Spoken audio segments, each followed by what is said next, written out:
एक घने जंगल में बहुत ही बड़ा एक आम का पेड़ था। उस आम के पेड़ पर काफी ज्यादा आम भी लगा हुआ था। वो आम के पेड़ भी बहुत ज्यादा खुश था क्योंकि जंगल के सभी जानवर उस आम के पेड़ का आम तोड़कर खाया करता था। उसी विशाल आम के पेड़ के बगल में ही एक और आम का पेड़ था, लेकिन उस आम के पेड़ पर काफी सालों से एक भी आम नहीं लगा था। ये आम का पेड़ काफी ज्यादा उदास रहने लगा था क्योंकि उस आम के पेड़ पर एक भी आम नहीं लगता था और जंगल की कोई भी जानवर उस आम के पेड़ के पास नहीं आता था और ना ही उससे कोई बातें करता था। और ये विशाल आम का पेड़ जंगल के सभी जानवरों को अपना आम देता था, इसीलिए वो पेड़ बहुत ज्यादा घमंड करता था। मैं सभी जानवरों को कितने मीठे मीठे आम देता हूँ, तभी तो सारे जानवर मेरे पास आते हैं। और तुम क्या देते हो? कुछ भी नहीं। तुम्हारे ऊपर तो आम भी नहीं लगता है, इसी वजह से कोई भी जानवर तुमसे बात भी नहीं करता है।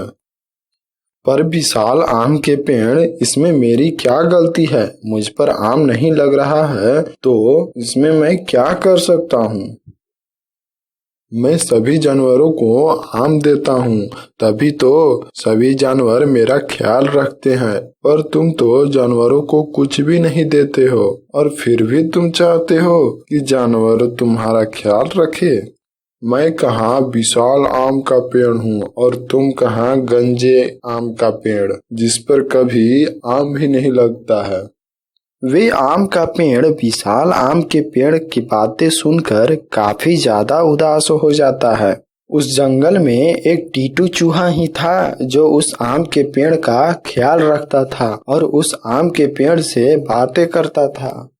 अरे पेड़ भाई, तुम इतने उदास क्यों हो? तुम्हें तो खुश होना चाहिए। आज मैं तुम्हारे पास आया हूँ तुमसे बातें करने के लिए। टीटू चूहा, ये विशाल आम का पेड़ बहुत ज्यादा घमंडी है। ये कहता है कि मुझ पर कभी भी आम नहीं लगेगा। अरे पेड़ भाई, तुम उदास बिल्कुल भी मत हो, तुम्हारे ऊपर भी जरूर आम लगेगा। इसी तरह टीटू चूहा उस आम के पेड़ को हमेशा समझाया करता और वे आम का पेड़ टीटू चूहा की बातें सुनकर खुश हो जाता। एक दिन मोटू चूहा उस विशाल आम के पेड़ के पास आम खाने के लिए आता है। अरे मोटू चूहे, मेरे दोस्त, तुम आ गए। जरूर तुम मेरे मीठे मीठे आम खाने के लिए आए होगे।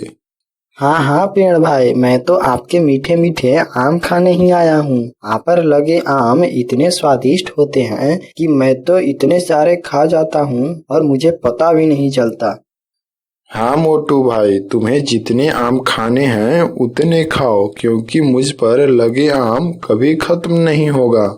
वैसे मोटू चूहा, तुम मेरे बगल वाले आम के पेड़ के पास तो नहीं जाते हो ना? अरे नहीं भाई, मैं उस बिना आम के पेड़ के पास क्यों जाऊंगा? अगर उस पर आम लगे होते तो शायद मैं उस आम के पेड़ के पास जाता। हाँ मोटू भाई, इस आम के पेड़ के ऊपर कभी भी आम नहीं लगेगा। ये चाहता है कि इसके ऊपर भी मेरी तरह मीठे मीठे आम लग जाए, ताकि जंगल के सभी जानवर इससे भी बातें करें। पर पेड़ भाई, आपको पता है इस आम के पेड़ से टीटू चूहा घंटों घंटों तक बातें करता रहता है। मैंने अपने आंखों से देखा है। क्या टीटू चूहा इस आम के पेड़ से बातें करता है? अब मैं इस टीटू चूहे को अपना एक भी आम खाने के लिए नहीं दूंगा। इस टीटू चूहे को इतना ही शौक है इस बिना आम के पेड़ से बातें करने का, तो इससे ही जाकर बातें करे। मैं आज के बाद टीटू चूहा को अपना एक भी आम नहीं खाने के लिए दूंगा। और फिर वो मोटू चूहा उस आम के पेड़ का स्वादिष्ट आम खाता है और वो फिर वहां से चला जाता है। फिर अगले दिन टीटू चूहा उस विशाल आम के पेड़ के पास आम खाने के लिए आता है। अरे टीटू चूहा, चले जाओ यहाँ से। आज के बाद मैं तुम्हें अपना एक भी आम खाने के लिए नहीं दूंगा। तुम आम मेरा खाते हो और जाकर बातें उस बिना आम के पेड़ वाले से करते हो। मैं नहीं चाहता कि जंगल का कोई भी जानवर उस आम के पेड़ से बातें करे।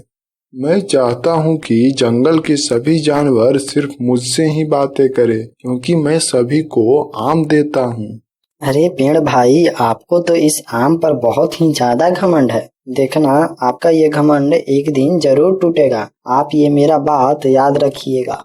अरे टीटू चूहा, तुम यहाँ से चले जाओ, और मैं अपने इस आम पर घमंड क्यों न करूं, मैं जो सभी जानवरों को फल जो देता हूँ। फिर टीटू चूहा उदास होकर वहां से चला जाता है। अरे टीटू भाई, मैं आम खाने के लिए जा रहा हूँ। मैं तो तुम्हें बुलाने के लिए ही आया था। तुम भी चलो मेरे साथ, हम दोनों मिलकर उस विशाल आम के पेड़ का रसीले आम खाते हैं। अरे सीनू भाई, वो आम का पेड़ बहुत ही ज्यादा घमंडी है। मैं आज के बाद उस आम के पेड़ के पास कभी भी नहीं जाऊंगा। हाँ टीटू भाई, ये तो है। घमंड तो वो आम का पेड़ बहुत करता है, क्योंकि वो हम सभी जानवरों को मीठे मीठे आम जो देता है। हाँ सीनू भाई, देखना एक दिन ऐसा जरूर आएगा कि उस घमंडी आम के पेड़ पर एक भी आम नहीं लगेगा, और उस दिन इसका सारा घमंड टूट जाएगा। चलो टीटू भाई, मैं तो जा रहा हूँ उस घमंडी पेड़ का आम खाने के लिए। फिर सीनू चूहा आम खाने के लिए उस घमंडी पेड़ के पास चला जाता है। टीटू भाई, तुम उदास क्यों होते हो? देखना, जब एक दिन मुझ पर उससे भी ज्यादा रसीले आम लगेंगे तो तुम जी भर के आम खाना। देखा चूहों, ये टीटू चूहा कैसे बिना आम के पेड़ वाले से बातें कर रहा है। मैंने तभी तो उस टीटू चूहे को मना कर दिया कि मेरा फल मत खाना।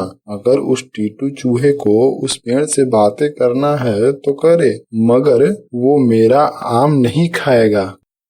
जंगल के सभी चूहा ये जानता था कि ये विशाल आम का पेड़ बहुत ही ज्यादा घमंडी है, लेकिन कोई भी चूहा उस आम के पेड़ से कुछ भी नहीं बोल पाता था, क्योंकि ये आम का पेड़ सभी चूहे को आम जो देता था। ऐसे ही कुछ दिन गुजर जाता है। अब वे विशाल आम का पेड़ बहुत ही ज्यादा घमंडी होते जा रहा था। फिर एक रात उस घमंडी आम के पेड़ का घमंड तोड़ने के लिए एक परी आती है। अरे ये आम का पेड़ तो बहुत ही ज्यादा घमंडी होते जा रहा है। इसे तो मुझे सबक सिखाना ही पड़ेगा। और इसके बगल में ही एक बेचारा आम का पेड़ जो हमेशा उदास ही रहता है, क्योंकि इसके ऊपर कभी भी आम नहीं लगता है। और फिर वो जादुई परी अपनी जादू करके वो घमंडी आम के पेड़ के ऊपर से सारे आम गायब कर देती है, और वो फिर गंजे आम के पेड़ के ऊपर ढेर सारा आम लगा देती है। अब इस घमंडी आम के पेड़ का घमंड टूट जाएगा जब कोई भी जानवर इससे बातें नहीं करेगा तो। इतना कहकर वो जादुई परी चली जाती है। अगले दिन वो घमंडी आम के पेड़ का सारा घमंड टूट चुका था, क्योंकि उसे पता चल गया था कि उसके ऊपर से सारा आम खत्म हो चुका है। अरे विशाल पेड़ भाई, तुम्हें अपने आमों का बहुत ही ज्यादा घमंड था। देख लो, तुम्हारे ऊपर से सारा आम खत्म हो चुका है। अब कोई भी चूहा तुम्हारे पास नहीं आएगा और ना ही तुमसे बातें करेगा। दूसरी तरफ दूसरे आम के पेड़ के पास ढेर सारे चूहा जमा हो जाता है। उसके नए रसीले आम देखकर वो आम के पेड़ भी बहुत ज्यादा खुश हो जाता है। टीटू चूहा भी बहुत खुश होता है। देखा पेड़ भाई, मैंने तो पहले ही कहा था कि एक दिन जरूर आपके ऊपर भी आम लगेगा, पर आप उस विशाल आम के पेड़ की तरह घमंड मत करना, नहीं तो आपका भी हाल उस विशाल आम के पेड़ की तरह ही हो जाएगा। अरे नहीं टीटू भाई, मैं कभी घमंड नहीं करूँगा। तुम लोग जितना चाहो उतना मेरे ऊपर से आम खा सकते हो। मैं कभी भी तुम लोगों को मना नहीं करूँगा। और दूसरी तरफ वो विशाल आम का पेड़ बिल्कुल भी अकेला हो जाता है, क्योंकि कोई भी चूहा उसके पास नहीं जा रहा था, और उस विशाल आम के पेड़ को अपनी घमंडी का सजा मिल जाता है, और वे आम का पेड़ अब बहुत ही ज्यादा पछता रहा होता है। उसे अपनी गलती का बहुत ही पछतावा होता है।